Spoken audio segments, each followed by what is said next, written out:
Well আজকে স্কুলে আসছিলাম। স্কুলে একটা ইম্পর্টেন্ট ক্লাস অ্যাটেন্ড করার প্রয়োজন ছিল। ক্লাসটা অ্যাটেন্ড করে আমি সোজা চলে যাই আম, দেওনাটের উদ্দেশ্যে। দেওনাটে পৌঁছে একটা চিকেন রোল খাইছি। চিকেন রোল খেয়ে ওখান থেকে আমি টেম্পো ধরার উদ্দেশ্যে আবার বের হয়ে যাই, বিকজ ঘরে যাইতে হবে। আজকে একটা রাতে দাওয়াতও আছে। ওয়েল এটার জন্য আমাকে ঘরে একটু তাড়াতাড়ি যেতে হবে।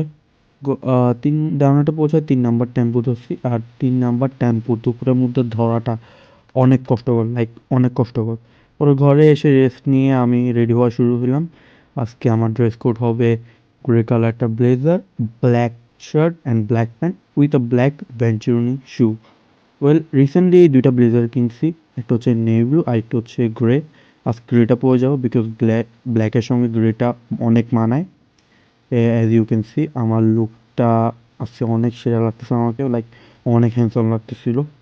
ইয়াস, নিজেকে নিজেই হ্যান্ডসাম বলতেছি, কেউ তো নাই তো আমাকে হ্যান্ডসাম বলার এটার জন্য। ওয়েল সিটি হলে পৌঁছাই, ওখানে এক কাপ চা খাইছি গরম গরম, বিকজ বাইরে অনেক ঠান্ডা ছিল। অ্যান্ড দেখেন অনেক লাইন, লাইক অনেক লাইন। পরে ওখান থেকে ডাইরেক্ট পপকর্ন খাইতে গেছি। পপকর্নের জন্য এত ইয়া করা হলো না, বাট খাই পরবর্তীতে বসে গেছি, বসে যেয়ে খাইছি, খেয়ে দিয়ে চলে আসছি। বেশি আমি ব্লগ টক করি না, বিকজ এটা আমি একদম নর্মাল রাখতে চাইছিলাম, আর ওরকম ব্লগ করার মুডও ছিল না। সেটার জন্য সরি। নেক্সট ব্লগে আমি একটু দেখি কি করা যায় না করা যায়। ওয়েল ঘরে এসেই আমি একটু পোস্ট মারছি, ও বাই দ্য ওয়ে একটু ছবি টবিও তুলছিলাম। ওটা আজকের জন্য না। টাটা, গুড বাই, আল্লাহ হাফেজ।